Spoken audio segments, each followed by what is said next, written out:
तो let's start with class 7th। ठीक है, क्लास 7th की एनसीईआरटी की बुक है ये। इसमें ये चैप्टर नंबर 8 है। इसका नाम है devotional path to the divine.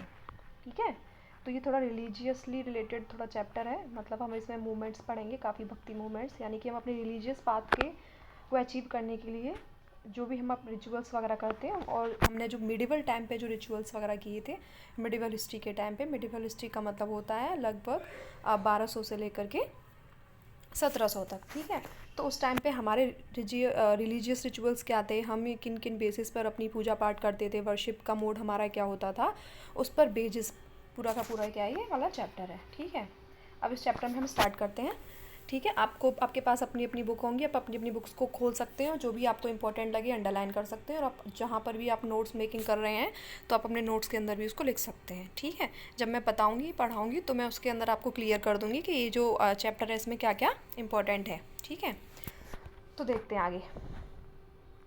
तो आपने बहुत सारे लोगों को देखा होगा रिचुअल्स परफॉर्म करते हुए। रिचुअल्स किसके? वर्शिप के। जैसे कि कोई भजन गाता है, कोई उसी भजन का नाम कीर्तन के रूप में बोलता है, कीर्तन करता है ना, कवालीस करता है, या फिर कोई चुपचाप शांति बैठ के एक ही अपने भगवान का नाम बार बार रिपीट करता है। ठीक है ना, तो ये सब आपने नोटिस किया होगा। ठीक है ना, तो ये सब करने का मतलब क्या होता है? ये सब करने का मतलब होता है कि वो व्यक्ति जो ये सब कर रहा है वो अपने जो गॉड जिनको वो मान रहा है उनके प्रति जो अपना लव है उसको दिखा रहा है। ठीक है ना, यानी कि अपने भगवान के प्रति जो उसका प्रेम है उसको प्रदर्शित करने का क्या है, ये सब तरीका है अलग अलग तरीके से। तो भक्ति और सूफी मूवमेंट जो है, जो अलग अलग तरीके से लोगों का डिवोशन है अपने गॉड के लिए, वो इन भक्ति और सूफी मूवमेंट के अंदर में दिखाई देगा। भक्ति मूवमेंट मोस्टली रिलीजियसली हिंदू से रिलेटेड करेगा, और जो आपका सूफी मूवमेंट होगा वो अनदर आपका ग्रुप होगा, वो कौन सा होगा? मुस्लिम से, यानी मुस्लिम से जो रिलेट करेगा वो कौन सा होगा? सूफी मूवमेंट होगा। और ये आपकी जो बात होगी, यानी भक्ति और सूफी मूवमेंट का जो इवोल्यूशन का टाइम होगा वो क्या होगा?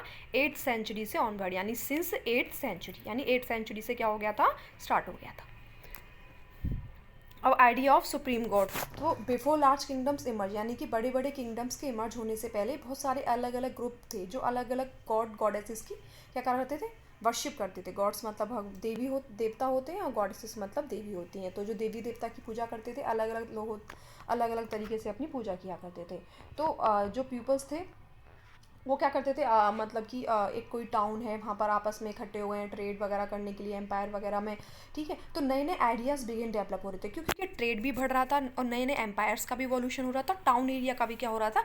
डेवलपमेंट हो रहा था। जब नई चीज़ें आती हैं तो एक तरीके से नया वे क्रिएट हो जाता है हर चीज़ को करने का। तो जब आपने देखा towns development, trades development, empire building का ये सब जो पर्पस काम हो रहा था, तो उसी समय हमने देखा था कि एक नए आइडियाज़ का डेवलपमेंट हो रहा था। ठीक है ना, तो जो लिविंग थिंग्स थी वो क्या करती थी, उनको बिलीव होता था कि एक आइडिया होता है क्या, एक काउंटलेस साइकिल होती है बर्थ और रिबर्थ की।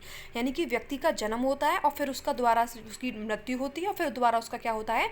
पुनर्जन्म होता है। और ये सब किस पर डिपेंड करता है? तो इसके लिए कि उसका जन्म जो अब मरने के बाद जो उसका पुनर्जन्म हो, वो पुनर्जन्म उसका अच्छा हो, इसके लिए क्या करता था? वो अपने रिचुअल्स करवाया करता था। ठीक है ना, और परफॉर्मिंग करता था गुड डीड्स, यानी कि कभी हवन करवाया, कभी पूजा पाठ करवाई, कि वो ये चाहता था कि मेरे जो कर्म जो मैंने किए किए हैं वो मेरे अच्छे हो जाएं, और मुझे आगे जो रिबर्थ वाला जो जन्म मिले वो कैसा मिले? अच्छा मिले। ठीक है, सिमिलरली, और इस चीज़ को पूरा वाइडली एक्सेप्ट भी किया जाता था, मतलब कि मोस्टली पॉपुलेशन एक्सेप्ट करती थी कि जो बर्थ और रिबर्थ की जो साइकिल है ये चलती है। सिमिलरली जो आइडिया था ह्यूमन बींग्स का वो इक्वल नहीं था, यानी ठीक है, तो कुछ लोग तो ये मानते थे कि जो बर्थ गेन होता है वो एक ही बार होता है, बार बार नहीं, रिबर्थ नहीं होता है। ठीक है, तो जो बिलीफ था सोशल प्रिविलेजेस का, ये निकल के कहाँ से आया? नोबल फैमिलीज से, या फिर जो हाई कास्ट की फैमिलीज होती हैं उनसे। क्योंकि जो नोबल्स फैमिली और हाई कास्ट की फैमिलीज होती हैं वो अपने आप को बाय बर्थ काफ़ी प्रिविलेज्ड मानती हैं। उनको लगता है कि हमें जन्म से ही काफ़ी मतलब कि प्रिविलेज्ड टाइप के अधिकार हैं, यानी हम हर चीज़, हम हर जगह जा सकते हैं, हर काम कर सकते हैं, compare than to lower caste यहाँ मंदिर्स में नहीं जा सकती, वो बहुत अनटचेबल फील कराते हैं उनको, पब्लिक जगहों पर मतलब वो टच नहीं कर सकती। तो जो सोशल प्रिविलेजेस होते हैं, जो हाई क्लास के फैमिली या हाई नोबल फैमिलीज़ होती है, ये अपने आप को बर्थ से ही काफ़ी ज़्यादा प्रिविलेज्ड और हाई कास्ट मानते हैं। बहुत सारे पीपल हैं, ठीक है ना, उनके लिए बहुत अनईजी नहीं रहा कि कुछ आइडियाज़ के साथ में करना, जैसे कि बुद्धा की टीचिंग है। ठीक है, यही पीरियड था जो एंशियंट वाला था जिस समय हमने बुद्धिज़्म और जैनिज़्म को देखा था, ठीक है ना। तो जो बुद्धा की टीचिंग थी और जैना की टीचिंग थी उसमें अनटचेबिलिटी का बिल्कुल भी नहीं था। जैना और जो वर्णा सिस्टम था बिल्कुल उन्होंने डिक्लाइन करा था। तो जो बुद्धा और जैनिस की जो टीचिंग थी उनके मुताबिक क्या था कि तुम सोशल डिफरेंसेस से और जो साइकिल है रिबर्थ की तुम उसको क्या कर सकते हो, ब्रेक कर सकते हो। यानी कि जो व्यक्ति है जो बार बार मृत्यु के बाद में पुनर्जन्म ले रहा है वो पुनर्जन्म तब तक लेता रहता है जब तक कि उसके कर्मों का फल, उसके द्वारा किए गए पाप हैं वो पूरे नहीं हो सकते हैं। तो जो बुद्धा और जैनिज्म ने जो अपनी रिलीजियस थ्योरी दी थी, रिलीजियस अपनी जो बात बोली थी, उन्होंने उस बात में क्या बोला था कि जो व्यक्ति है उसके लिए वो वर्क तब तक करेगा जब तक कि वो जो साइकिल है रिबर्थ वाली ये ब्रेक ना हो जाए। जो सोशल डिफरेंसेस है उनको ओवरकम करने के लिए, कोई ऊंचा नीचा, कोई हाई कास्ट लो कास्ट हो नहीं हो सकता है, उसके लिए वर्क करने के लिए बुद्धिज्म और जैनिज्म ने क्या करा था, अपना वर्कआउट किया था। इसके साथ ही दूसरे जो लोग थे उन्होंने अट्रैक्टिव आइडिया फील करा सुप्रीम गॉड को लेकर के, ठीक है। जो ह्यूमन बींग्स होते हैं कि उनका जो बॉन्डेज लगी हुई है भगवान के पास तक पहुंचने के लिए, तो उन्होंने जो तरीका अपनाया वो तरीका क्या था, डिवोशन, यानी पूरी तरीके से अपने आप को भगवान के लिए क्या करना है, समर्पित करना है। और समर्पित किस माध्यम से करना है, भक्ति के माध्यम से करना है। तो ये जो आइडिया एडवोकेट होकर के आया था कि हमें भक्ति करनी है, भक्ति करके अपने भगवान तक पहुँचना है, अपने भगवान के ऊपर पूरा का पूरा समर्पित होना है, डिवोटेड होना है। तो ये जो आइडिया निकल के आया था, ये आइडिया निकल के आया था भगवत गीता से, और ये बहुत ज़्यादा पॉपुलर हुआ था कॉमन एरा में। कॉमन एरा मतलब समझ रहे हो ना, 1st century onward 8th century onward में। और जो पॉपुलर था तो इसमें जो मेन गॉड थे जिनकी जिनके लिए बहुत ज़्यादा डिवोशन था वो था एक तो शिव, ठीक है, विष्णु और दुर्गा। शिव विष्णु दुर्गा हमारे इस टाइम पीरियड के अंदर काफ़ी सुप्रीम डिटी थी, ठीक है। इनको वर्शिप किया जाता था, इनके लिए बहुत बहुत एलिबोरेट रिचुअल्स किए जाते थे। उसी समय कुछ गॉड और गॉडेसेस थी जिनकी वर्शिप किया जाता था अलग डिफरेंट एरियाज़ पे, लेकिन हमने आइडेंटिफाई किया जो शिव विष्णु और दुर्गा हैं, है ना, और जो थोड़े जो लोकल मिथ हैं, लोकल जो देवी देवता हैं, लिजेंड्स हैं, वो भी क्या बने, इस पौराणिक स्टोरीज़ का पार्ट बने।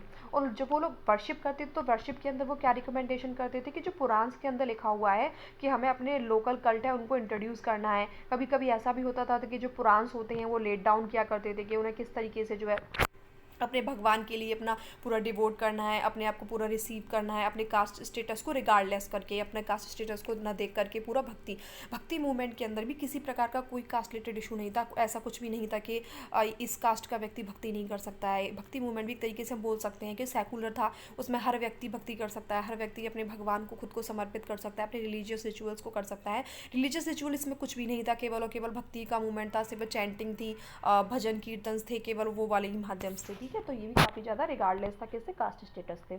तो जो भक्ति का आइडिया था ना ये बहुत ज़्यादा पॉपुलर है। बुद्धिज्म और जैनिज्म के बाद अगर हम कोई आइडिया देखें अपने गॉड के लिए, रिलीजियस रिचुअल्स के लिए अगर फेमस हुआ था, तो बुद्धिज्म और जैनिज्म के बाद में ये यही मूवमेंट था, भक्ति मूवमेंट, जो काफ़ी ज़्यादा फेमस हुआ था, ठीक है। ये जो लिखा है, ये जो पिक्चर है, शायद भगवद गीता से ली हुई पिक्चर है। अब एक नए काइंड ऑफ भक्ति साउथ इंडिया के अंदर। अब देखो ये जो भक्ति मूवमेंट है, अभी हमने एक ओवरऑल बात करी कि भक्ति मूवमेंट का मतलब क्या इवोल्यूशन है, किस पर बेसिस है। अब हम देखेंगे कि जो हमारे इंडिया का जो साउदर्न पार्ट है, हम मानते हैं कि जो नर्मदा और गोदावरी नदी के जो साउथ का पार्ट है वो उसे हम साउदर्न इंडिया बोलते हैं, पेनिनसुलर इंडिया भी बोलते हैं।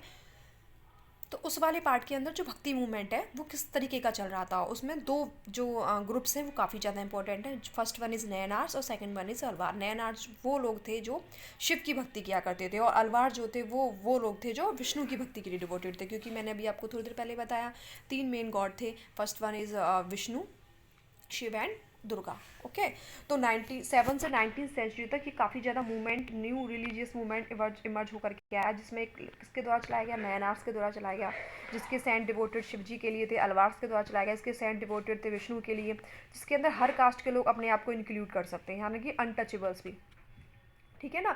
अनटचेबल्स जिनको साउथ इंडिया के अंदर पुलियार या फिर पनार्स बोला जाता था, यानी कि जो अनटचेबल्स लोग हैं उनका जो नाम था, वो नाम या फिर हम नहीं बोलेंगे, पूरे कम्युनिटी का जो नाम था जो कि अनटचेबल की कैटेगरीज में माना जाता था, उसका नाम क्या था, पुलियार्स एंड पनार्स, ठीक है ना। तो पुलियार और पनार जो होते थे उन सबको भी इंक्लूड किया गया था भक्ति मूवमेंट में, उनको रिस्ट्रिक्ट नहीं किया गया था, ठीक है ना।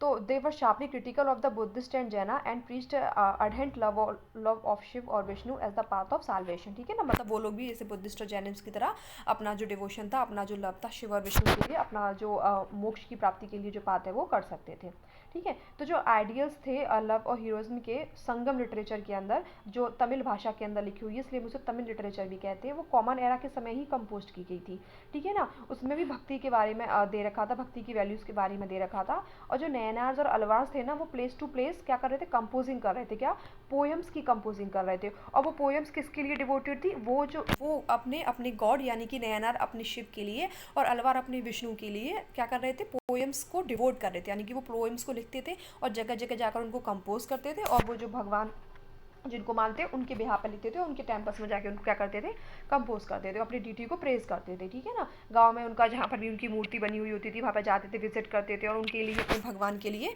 म्यूज़िक गाया करते थे और अपने भगवान को अपने जो डिवोशंस हैं उनको शो किया करते थे। तो ये अलवार और नैनार्स 63 नैनार्स थे जो अलग अलग कास्ट बैकग्राउंड से बिलोंग करते थे। कुछ पॉटर्स थे, कुछ अनटचेबल्स भी थे, कुछ वर्कर्स, कुछ पीजेंट, हंटर, सोल्जर्स भी थे, ब्राह्मण्स भी थे, चीफ। अब तो आप देख सकते हो कि हर कैटेगरी का पर्सन नैनार्स के अंदर इंक्लूडेड था। सबसे ज़्यादा आप जानते हो वो है अप्पार संबंदर, ये व्यक्ति का नाम है जो इन एनआर्स में थे। सो फेमस व्यक्ति थे, उनका नाम क्या था, अप्पार संबंदर। दूसरे व्यक्ति का नाम था सुंदरार एंड मानिक कवशकर, ठीक है ना। ये इंपॉर्टेंट टर्म्स हैं, सॉरी इंपॉर्टेंट नेम्स हैं, ठीक है। तो दो सेट ऑफ कंप्लीशन थे उनके सॉन्ग के। एक जो सेट था उसका नाम था तेवरम और एक जो सेट था उसका नाम था त्रुवकम, ठीक है। तो अप्पार संबंधर, सुंदरर और ये मानिक कवसागर, ये आपको तीन व्यक्ति जो बेस्ट नोन थे नैनार्स के रूप में, इनको बोला गया है। अगर आपके क्वेश्चन आता है और उसमें एमसीक्यूज आते हैं और उसमें पूछा जाता है which one is a Nayanar, तो आपको अगर इन तीनों के तीनों ऑप्शन दिखते हैं, अप्पार संबंधर, सुंदरर और ये मानिक वसागर, तो आपको ऑल ऑफ दिस पर टिक करना है और इनमें से कोई भी एक हो सकता है वो अप्पार संबंधर दे दे, बाकी के तीन अलवार वाले दे दे, या फिर वो सुंदरर दे दे, या बाकी के जो अलवार दे दे, और फिर या फिर वो मानिक वसागर दे दे, ठीक है। और अगर वो बोले कि दो सेट ऑफ कॉम्पिलेशन सॉन्ग्स कौन से हैं किसके, जो नैनार से लिखे थे, तो उनका आप नाम क्या बुलाओगे, तेवरम और त्रुवकम, ठीक है ना। तो तेवरम और त्रुवकम क्या है, ये दो सेट ऑफ कंपोजिशंस हैं, ठीक है ना, जो पोएम्स वो अपने भगवान के लिए लिखते थे या सॉन्ग्स अपने भगवान के लिए लिखते थे। कौन, नैनार्स, ठीक है ना। 63 नैनार्स में से तीन इंपॉर्टेंट नाम आप लोगों ने देखे और आपने ये दो सेट ऑफ कंपोजिशन देखे जिनको डिनोट किया गया तेवराम और त्रुवकम नाम से।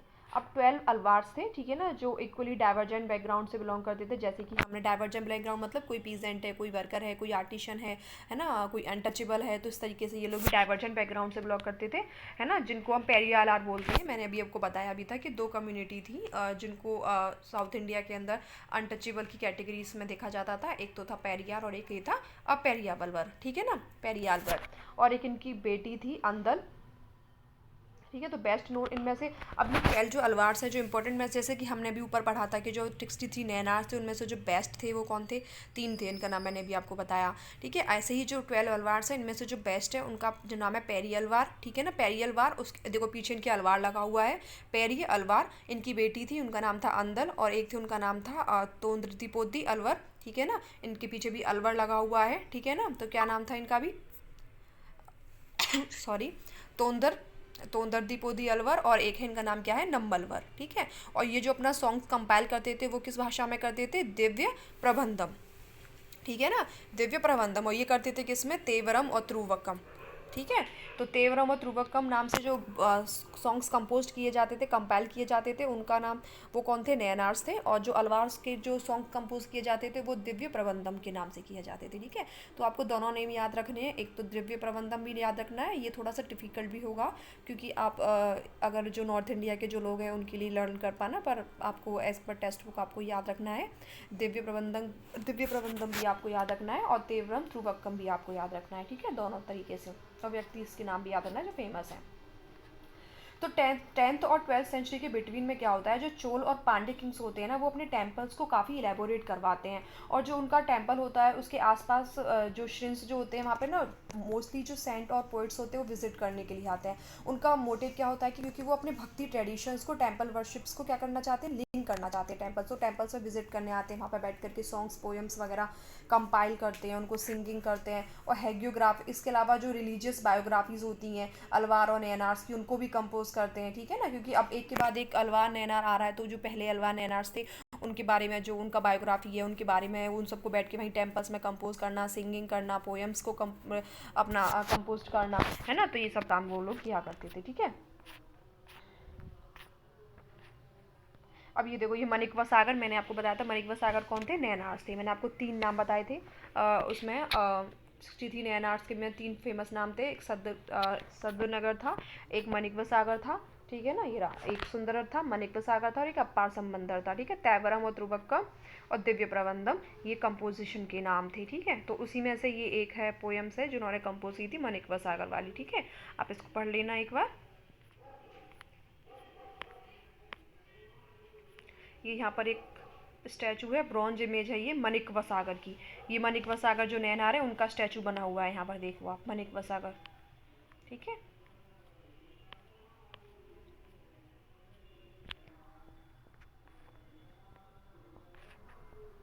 अब देखो फिलॉसफी और भक्ति। जो अब देखो फिलॉसफी और भक्ति में एक फेमस पर्सन है शंकर। आपने बहुत लोगों ने तो नाम सुना होगा, काफ़ी ने नहीं भी सुना होगा। तो शंकर जो है काफ़ी इन्फ्लुएंशियल फिलोसफर हैं। ठीक है, इंडिया के अंदर इनका जन्म केरला में हुआ था और इनका जन्म 8th सेंचुरी में हुआ था। शंकर का जन्म केरला के अंदर हुआ था, 8th सेंचुरी के अंदर हुआ था। काफ़ी इन्फ्लुएंशियल फिलोसफर थे ये, और ये एडवोकेट थे अद्वैतवाद की। ठीक है ना, doctrine of the oneness of the individual soul and the supreme God. ठीक है ना, इन्होंने जो डॉक्ट्रिन दी थी, इन्होंने डॉक्ट्रिन में क्या बोला था कि जो अद्वैतवाद ठीक है ना, ये डॉक्ट्रिन फेमस है किसके लिए, शंकरदेव के लिए। इन्होंने बोला था जो इंडिविजुअल सोल है और जो सुप्रीम गॉड है वही आपकी अल्टीमेट रियलिटी है। ठीक है ना, उन्होंने अल्टीमेट रियलिटी के रूप में क्या बताया आपने, इन्होंने बोला कि जो इंडिविजुअल सोल है हमारी, ठीक है, इंडिविजुअल सोल और सुप्रीम गॉड जो है वही हमारी क्या है, अल्टीमेट रियलिटी है। ठीक है, उन्होंने बोला था कि जो ब्राह्मण्स हैं ये द ओनली और अल्टीमेट रियलिटी, यानी ब्राह्मण्स ही ओनली और अल्टीमेट रियलिटी है। ठीक है, और उन्होंने बोला था कि जो बाकी सब जो दुनिया में है ये सब क्या है, मोह माया है। ठीक है, इन सबको हमें एक दिन वर्ल्ड में हमें इन सब चीज़ों का रिनंसिएशन करना चाहिए। ठीक है, और हमें किसका, भक्ति का पाथ जो है वो अपनाना चाहिए, हमें अडॉप्शन करना चाहिए, ज्ञान के पाथ को अपनाना चाहिए। उन्होंने बोला था और उन्होंने समझा था जो ब्राह्मण्स होते हैं उनका ट्रू नेचर क्या है और किस तरीके से वो मोक्ष की प्राप्ति कर सकते हैं, साल्वेशन कर सकते हैं। तो उन्होंने बाकी की पूरी दुनिया को मोह माया बताया, उन्होंने ब्राह्मण्स को अल्टीमेट रियलिटी बताया, उन्होंने इंडिविजुअल सोल, ठीक है, और जो गॉड हैं आपके उनको अल्टीमेट ट्रुथ बताया। ठीक है, अल्टीमेट ट्रुथ के रूप में या फिर अल्टीमेट रियलिटी के रूप में बताया।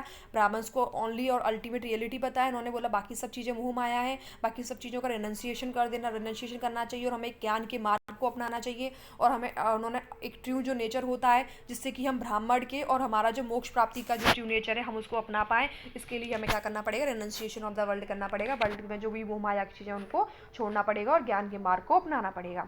एक शंकर आपने पढ़ा, important person born in Kerala in 8th century, और another important person is Ramanuja. ठीक है, रामानुज का जन्म आपने पढ़ा, दे सुना होगा रामानुज के बारे में, कुछ टाइम पहले करंट में काफ़ी थे। रामानुज अवार्ड भी तुमने सुना होगा। तो जो रामानुज थे उनका जन्म तमिलनाडु के अंदर हुआ था और ये 11th सेंचुरी के हैं, ये अलवार हैं। ठीक है ना, कौन है ये, अलबार्स। अलबार्स मानी कि डिवोटेड टू विष्णु, तो विष्णु के डिवोटेड थे। रामानुज नाम था इनका, और ये इनका बॉर्न कहाँ पर हुआ था, तमिलनाडु के अंदर हुआ था। कब हुआ था इनका बॉर्न, 11th सेंचुरी में, यानी 11th सेंचुरी के अलवार हैं ये। ठीक है, तमिलनाडु के। और इनके अकॉर्डिंग इन्होंने बोला था सबसे बेस्ट तरीका है सॉरी, जो सबसे बेस्ट तरीका है अटेनिंग साल्वेशन का, वो क्या है कि आप अपने आप को पूरा डिवोट करो विष्णु जी के लिए। ठीक है ना, विष्णु आपको हेल्प करेंगे क्या करने के लिए, आपको भगवान से, यानी कि आपको साल्वेशन की प्राप्ति करने के लिए, आपका जो अल्टीमेट गोल है उसको प्राप्त करने के लिए विष्णु जी आपकी हेल्प करेंगे। उन्होंने डॉक्ट्रिन किसका दिया था, विशिष्ट द्वैतवाद का, यानी qualified oneness in that the soul even when united with the supreme god remain distinct. ठीक है ना, इन्होंने किसका दिया था, विशिष्ट अद्वैतवाद का, यानी कि ये क्या कहते थे, ये कहते थे कि तो हर व्यक्ति क्वालिफाइड है, हर व्यक्ति अपने आप में इंडिविजुअली क्वालिफाइड है कि अगर वो इंडिविजुअली अपने सुप्रीम गॉड्स के साथ में यूनाइट हो सकता है ना, अगर वो अपने आप को क्या करता है, विष्णु जी के साथ में पूरा अपने आप को डिवोट करता है। तो रामानुज क्या थे, अलवार थे, तो इसलिए उन्होंने क्या करा, विष्णु जी को खुद को डिवोट करने के लिए कहा। ठीक है, रामानुज का जो डॉक्ट्रिन था वो बहुत ज़्यादा इंस्पायर था भक्ति मूवमेंट के अंदर, स्पेशली नॉर्थ इंडिया सब्सिक्वेंटली भी था, यानी केवल साउथ इंडिया में ही नहीं, नॉर्थ इंडिया के अंदर भी काफ़ी ज़्यादा इंस्पायरिंग था। ठीक है, अब देखो बसवन वीरशैविन। ठीक है, तो ये जो बसवन वीरशैविज्म है इसको नोट करते हैं। तो इस हमने जो पहले कनेक्शन देखा था तमिल भक्ति मूवमेंट में और टेम्पल वर्शिप्स में, ठीक है ना, कि तमिल भक्ति मूवमेंट और टेम्पल वर्शिप्स के अंदर। तो अब हम टर्न लेंगे रिएक्शन किसकी तरफ, जो बेस्ट रिप्रेजेंट करेगा किसको, वीरशैव मूवमेंट को। ठीक है ना, क्या नाम है इनका, वीरशैव मूवमेंट। तो वीरशैव मूवमेंट को चलाने वाले व्यक्ति का नाम क्या था, व्यक्ति का नाम था वशवन। ठीक है ना, जो वशवन थे उन्होंने इनिशिएट किया था वीर सैविज मूवमेंट को, तो फेमस हुआ ये वीर सैविज मूवमेंट के नाम से। लेकिन आपको व्यक्ति याद रखने हैं, है ना, ठीक है ना, व्यक्ति याद रखने हैं, वशवन जिन्होंने क्या किया था, वीर सैविज मूवमेंट को इनिशिएट किया था, लेड किया था। उसके बाद इनके साथ कंपेनियन, यानी इन्होंने अकेले नहीं किया सही काम इनको सपोर्ट किया था किनने, अलम प्रभु ने और अक्का महादेवी ने, ठीक है ना। तो अलम प्रभु और अक्का महादेवी का अगर नाम कहीं पर आपके पेपर में आता है एमसीक्यू ऑब्जेक्टिव टाइप क्वेश्चंस पे, तो आप इसको किससे रिलेट करोगे, वीर शैविज्म से रिलेट करोगे, जिनके रियल फाउंडर तो बसवन है, ठीक है ना। तो रियल फाउंडर तो इनकी बसवन है, लेकिन इनको सपोर्ट करने वाले व्यक्तियों में नाम या फिर इनके जो कंपेनियंस हैं उनमें नाम अल्लम प्रभु या फिर अक्का महादेवी का भी आता है, ठीक है ना, वीर सैविज में। ये जो मूवमेंट था ये कर्नाटक के अंदर हुआ था, 12th सेंचुरी के मिड में हुआ था, लगभग 1150-60 के बीच में हुआ था, कर्नाटक के अंदर हुआ था, ठीक है ना। वीर सैविज आर्ग्यूट करते थे कि जो और सारे के सारे ह्यूमन बींग्स हैं सबको साथ इक्वलिटी के साथ बिहेव किया जाए, जो ब्राह्मणिकल आइडियाज़ हैं जो कास्ट को लेकर के, जो वुमेन्स के ट्रीटमेंट को लेकर के उनको उनके ऊपर डोमिनेट रहते हैं, उनको उनके अगेंस्ट उन्होंने अपनी बात कही थी कि जो ब्राह्मण से कास्ट हर कास्ट के व्यक्ति को अपनी पूजा पाठ में इन्वॉल्व नहीं करते हैं, वुमेन्स को इन्वॉल्व नहीं करते हैं, उनके साथ डिस्क्रिमिनेशन करते हैं, उसके अगेंस्ट में किया था उन्होंने अपना मूवमेंट। और उन्होंने हर प्रकार की जो मूर्ति पूजा है, जो भी रिचुअल्स वगैरह है, कर्मकांड वगैरह जो ब्राह्मण्स करवाते हैं, उन सब के लिए क्या करा था इन्होंने, अगेंस्ट में गए थे, ठीक है। तो ये देखो ये वीर शैम वाचंस हैं, ठीक है, जिन्होंने जो बात बोली है, जो वशवन्ना ने बोली है, ठीक है। ये पोयम है, आपको इस पोयम को भी देखना है एक बार, ठीक है। तो जो यहाँ पे लिखा हुआ है, जो वैष्णव पोएट सेंट थे महाराष्ट्र के अंदर, ठीक है। तो वीर सैम में आपको बसवन का नाम याद रखना है, ठीक है ना, अक्का महादेवी का नाम रखना है और अल्ल प्रभु का नाम याद रखना है। तो इनमें जो वैष्णविज हैं जो कि महाराष्ट्र के पोएट सेंट है, जिनमें इनका फेमस कुछ नाम है, जनानेश्वर है, नामदेव है, तो आपको याद रखना है। जब वही आपके ये नाम आएंगे तो आप कहाँ जाओगे, महाराष्ट्र में जाएगा आपका माइंड सीधे, और महाराष्ट्र में किस पे जाएगा, महाराष्ट्र में जाएगा वैष्णविज्म पे।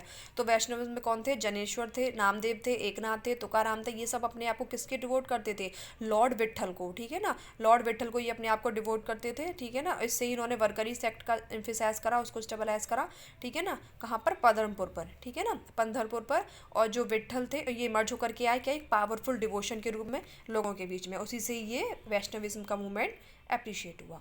अब महाराष्ट्र के सेंट 13th सेंचुरी से लेकर के 17th सेंचुरी तक महाराष्ट्र के अंदर बहुत ज़्यादा सेंट जो थे उनको देखने को मिलता है, नंबर ऑफ सेंट्स पॉइंट मिलते हैं, जो टेम्पल्स में मराठी भाषा को बहुत इंस्पायर करते थे, सॉन्ग्स गाते थे मराठी भाषा के अंदर, ठीक है ना। महाराष्ट्र में मराठी भाषा है।